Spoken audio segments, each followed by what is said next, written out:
जोधपुर से खबर है, सर्किट हाउस में पूर्व मुख्यमंत्री अशोक गहलोत हैं। पूर्व सीएम गहलोत आमजन से कर रहे हैं मुलाकात। पदाधिकारी कार्यकर्ता बड़ी संख्या में आमजन पहुंचे हैं मुलाकात करने के लिए। लोगों की समस्याएं सुनकर दिया है आश्वासन। अधिकारियों तक पहुंचाने का दे रहे हैं भरोसा कि आपकी समस्याओं को अधिकारियों तक पहुंचाएंगे, समाधान कराएंगे। शहर जिला कांग्रेस कमेटी की बैठक भी लेंगे गहलोत। बैठक में संगठनात्मक गतिविधियों और आगामी राजनीतिक रणनीति पर भी चर्चा होगी।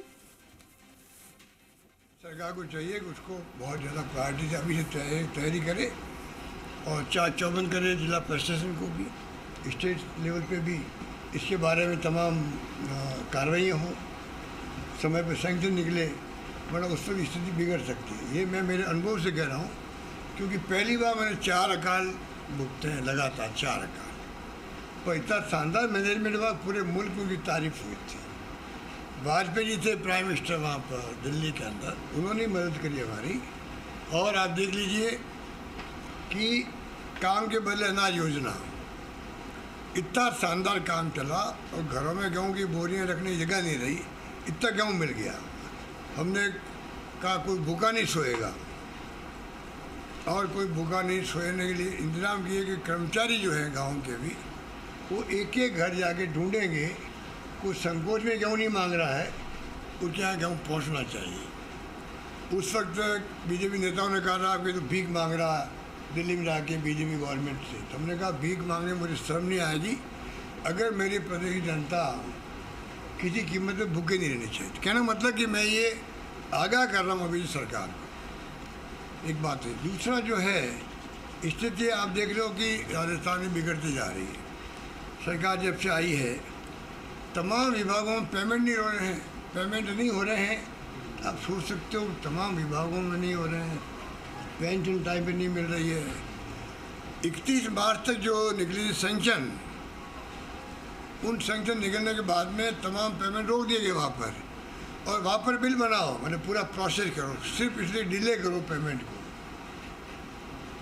तो आप कल्पना कीजिए कि कितने लोग दुखी होंगे, कोई कल्पना नहीं कर सकता। मैंने सुना फाइनेंस सेक्रेटरी जो है एशियन फाइनेंस, सबसे अधिक भीड़ उनके कमरे के बाहर रहती। किसकी रहती है?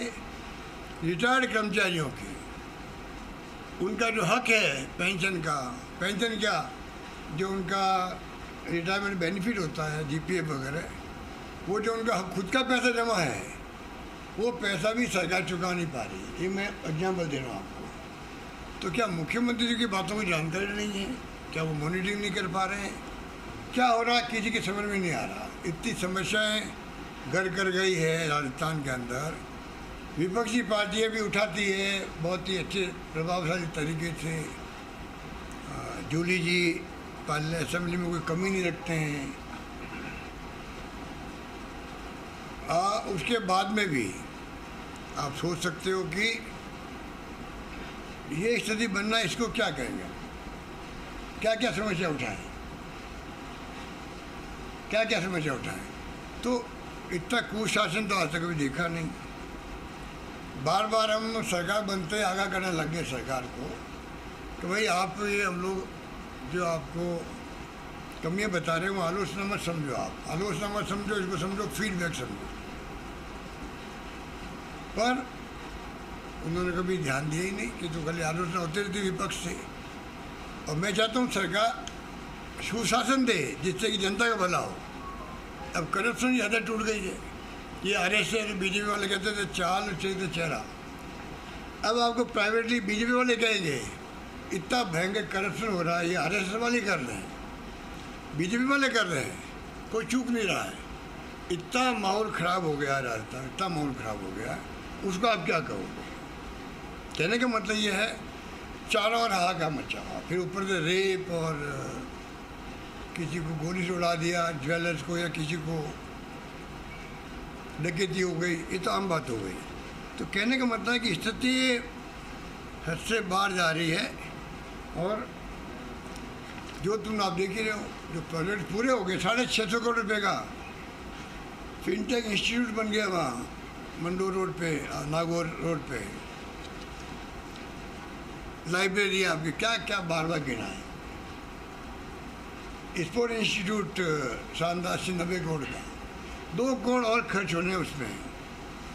और वो कहते हैं संस्थान की हम सरकार से नहीं मांग रहे हैं, हमारे पास पैसा है, खाली परमिशन मांग रहे हैं तो सरकार से खर्च करने की, ये पूरा काम हो जाए। पूरा काम ही नहीं हो रहा और उसका उद्घाटन भी नहीं हो रहा, ना खिलाड़ी ना कोच है वहाँ पर, ना इक्विपमेंट है। हॉस्टल वहाँ बन गया, हॉस्टल बाहर रहते बच्चे हैं। आप बताइए, किराया दे के रह रहे हैं और हॉस्टल बंद पड़ा हुआ है। मैंने मुख्यमंत्री जी को खुद को कहा ये बात, एक दिन मेरी बात हुई तब, आप जोधपुर जाके उद्घाटन क्यों नहीं करते हो? आपके गृह मंत्री यहाँ पर आए, नहीं हुए। आप कई बार जाते हो तो नहीं होता है। आप चाहते क्या हो? कहने मैं जल्दी कर दूँगा, उसको ही 2-4 महीने हो गए। मैं कहा हम आपका स्वागत करेंगे, ये भी मैंने कहा। ये नहीं भाई आप आओ तो हम विरोध करेंगे कि आप डिले क्यों कर दिया, कि आपने काम में गलती रह गई, कमी रह गई, हम कुछ नहीं कहेंगे आप। तो ये मोटे तौर से देखिए बातें कर रही थी कम है, पर शिक्षा में स्थिति जानते हो आप, स्वास्थ्य सेवाएं तो बिगाड़ दी हैं। घर घर में आज हमारी सरकार का जो लोग याद करते हैं उसमें मुख्य रूप से है दवाइयों का खर्चा बढ़ गया, टेस्ट का खर्चा बढ़ गया, ऑपरेशन का खर्चा बढ़ गया।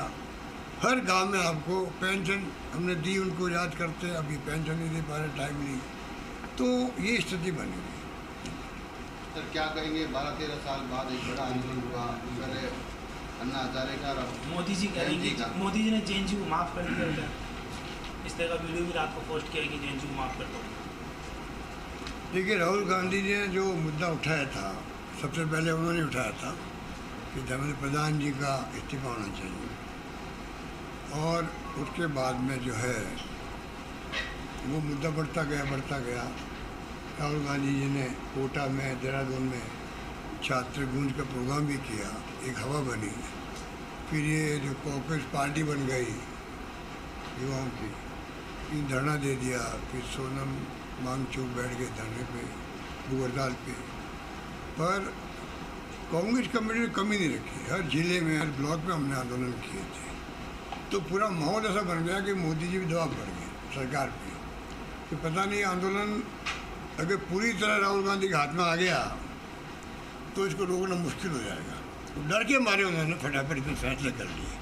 अब फैसले करने के बाद में एग्रीमेंट कर लिया, 2 दिन बाद में हम आपको एग्रीमेंट की कॉपी देंगे। अब बच्चे बेचारे जो है आरोप लगा रहे सरकार पे कि हम इंतजार करते रह गए, वो 2 दिन कभी आए ही नहीं अभी तक। तो ऐसा धोखा तो नहीं होना चाहिए। एक बार वादा करना नहीं चाहिए, उसमें बड़े रहते अलग बात थी। जब आपने वादा कर लिया उसके बाद में वादा खिलाफी करना, भारत सरकार के स्तर पर 2 मंत्री बैठे थे साथ में, प्रेस कॉन्फ्रेंस हुई थी। वादा खिलाफी को ये देश माफ़ नहीं करेगा और युवा माफ़ नहीं करेगा, ये मेरा मानना है।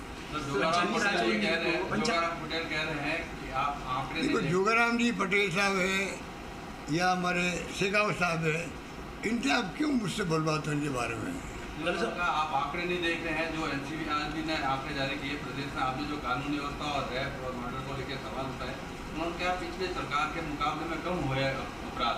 वो तो आंकड़े पुलिस डिपार्टमेंट में है, एनसीआरबी जो होता है भारत सरकार का, वो आंकड़े वहाँ देख लीजिए, मालूम पड़ जाएगा। वो तो खाली मुख्यमंत्री को खुश करने में लगे हुए बोलते रहते हैं। पंचायती राज निकाय के चुनाव अब सरकार अच्छा माहौल है। प्रदेश कांग्रेस कमेटी ने तैयारी शुरू कर दी है, गाँवों के अंदर भी और शहरों के अंदर भी।